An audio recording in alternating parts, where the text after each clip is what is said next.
nagyon-nagyon sokat közreműködött, több mint 100 kutyát bírált, és itt a díszkörben is igénybe vesszük szaktudását. Az erdélyi kopó nyitja a sort, majd a rodéziai ridgeback, a dalmata, a mosómedve kopó, a bloodhound,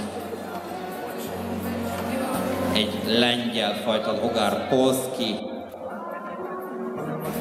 indulhat a bajorhegyi véreb,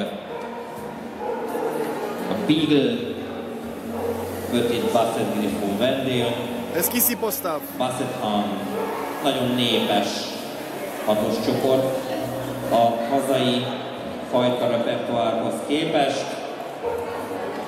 Kérem a 7-es csoport kutyáit, vizslák, szetterek, legyenek kedvesek gyülekezni az előkészítőnikbe, 7-es csoport kutyái.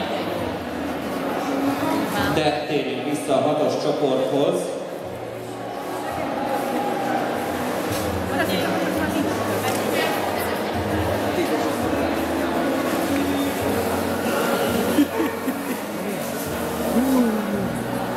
Dorota Witkowska asszony szűkítette a konkurálók körét.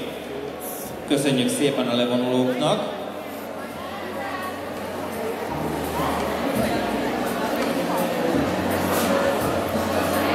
A rodéziai ridgeback, a dalmata és a beagle a 3-as konkurencia résztvevője az FC 6-os csoportjából.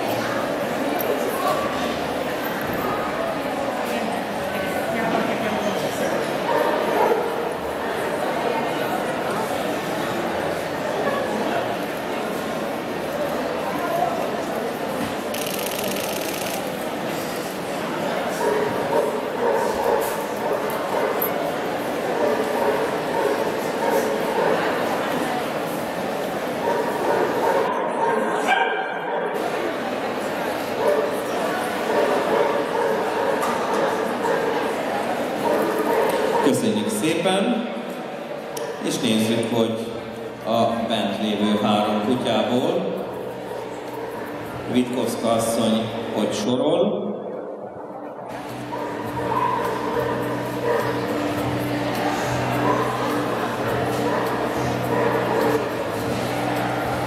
Megszületett a döntés, a csoport 3. helyezettje a rodéziai ridgeback, 2. helyezett a dalmata,